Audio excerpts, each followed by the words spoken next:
Hello viewers, welcome back to trend talk Krishna. Bigg Boss Tamil season 9 day 73 episode review இந்த வீடியோவில் பார்க்கலாம். இந்த நாளில் மொத்த எபிசோடு ஒரு ரியாலிட்டி ஷோவா அல்லது ஆக்டிங் காம்படிஷனா என்ற சந்தேகத்துடன் ஆரம்பிக்குது எபிசோடு. எனது வீட்டுல கும்பலையா கூட இவ்வளவு அழுக மாட்டாளுங்க. ஆனா நீ இந்த ஆளே அழுகிறியடா. இந்த ஆளே அழுகிற நீ.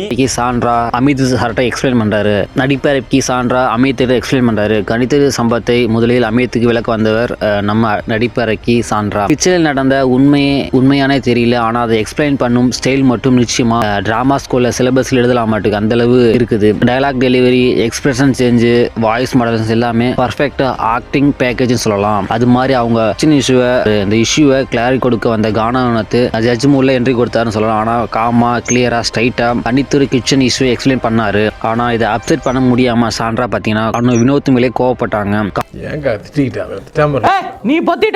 கானாவனத்து எக்ஸ்பிளைன் பண்ண சாண்ட்ரா சொன்னதை அப்செட் பண்ணல. ஃபேக்ட்டுக்கு ரெஸ்பான்ஸ் இல்ல, லாஜிக் ரிப்ளை இல்ல, ஆனா ஆட்டிடியூட் மட்டும் காமிச்சாங்க சாண்ட்ரா பாத்தீங்கன்னா கானாவனத்து போல கோவப்பட்டாங்க. இந்த இஷ்யூ சால்வ் ஆகும்னு சொல்லி நினைச்சு கானாவனத்து வந்தாங்க. ஆனா சாண்ட்ரா கொடுத்த ரெஸ்பான்ஸ் ஃபுல் எமோஷனல் ப்ரெஷர் ஆகி டென்ஷன் ஆயிட்டாங்க.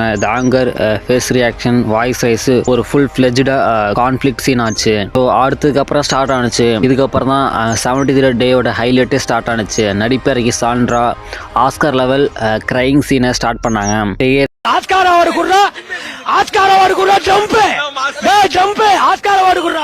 Timing perfect, voice break accurate, camera எங்களுக்கு எமோஷன் அட்ஜஸ்ட்.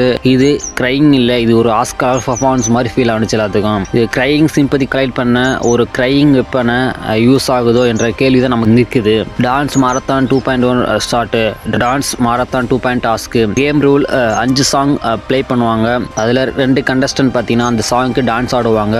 அந்த சாங்கை கெஸ் பண்ணுற வரைக்கும் அந்த சாங்கை ரிப்பீட்டாக ப்ளே பண்ணிகிட்டே இருப்பாங்க. ஒன்ஸ் அந்த சாங்கை சூஸ் பண்ணோடனே அடுத்த சாங் ப்ளே பண்ணுவாங்க. இதான் ரூல்ஸு. இதில் டான்ஸுக்கு ஆடுறது பார்த்தீங்கன்னா விக்ரமன் ஆரோரா கரகா டீம்லேருந்து போனாங்க. சாங்கை கெஸ் பண்ண எஃப்ஜே அண்ட் சுபிக்ஸா அதுக்கு 2 பேர் தேர்வானாங்க. ஸோ இதில் பார்த்தீங்கன்னா கரகா டீம் பார்த்தீங்கன்னா ரொம்பவே பர்ஃபெக்டாக பண்ணாங்க. இந்த ஃபைனல் ரிசல்ட் என்ன வந்துச்சு பார்த்தீங்கன்னா 5 சாங் ப்ளே பண்ணாங்க. இந்த 5 சாங்கில் சுபிக்ஸா அண்ட் எஃப்ஜே பார்த்தீங்கன்னா 4 சாங்கு கரெக்டாக கெஸ் பண்ணிட்டாங்க. சூப்பராக வெல் பிளேட் விளையாண்டாங்க. எஃப்ஜே சுபிகா பார்த்தீங்கன்னா டாஸ்கில் கிளாரிட்டி, ஃபோக்கஸ், டீம் கோஆர்டினேஷன் எல்லாமே ஸ்ட்ராங்காக விளையாடினாங்க. டாஸ்க்லேயாச்சும் ரியல் காம்படிஷன் மாதிரி இருந்த ஒரு ஃபீல் ஆனிச்சு. ஒர்ஸ்ட் சீசன் எவர். கண்டஸ்டன்ட் சொன்னால் டாஸ்கை விட டிஎஸ்க்கும் ட்ராமாவுக்கும் தான் அதிக ஸ்க்ரீன் டைம் கொடுத்துருக்காங்கன்னு சொல்லலாம். கேம் ஷோவா இல்லை சீரியலா இல்லை ஆக்டிங் ரியாலிட்டியா, ஆடியன்ஸ் என்டர்டைன் பதிலாக force emotion, repeating crying scene, same face reaction. Bigg Boss Tamil season 9 ஸ்லோவா ஒர்ஸ்ட் சீசன் எவருக்கு லிஸ்ட்டுக்கு மூவ் ஆகிட்டே இருக்குன்னு சொல்லலாம். ஃபைனலாக டே 3 என்ன நினச்சுன்னா கிச்சன் இஷ்யூ அண்ட் ட்ராமா, சாண்ட்ராவோட ஆஸ்கார் லெவல் கிரையிங் சீன் சொல்லலாம். அடுத்த டாஸ்க் ஒன்லி இந்த எபிசோடில் ஓரளவு நல்லா சொல்லலாம். 73 எபிசோட் ரிவ்யூ. ஸோ நெக்ஸ்ட் வீடியோவில் மீட் பண்ணலாம். Thanks for friends.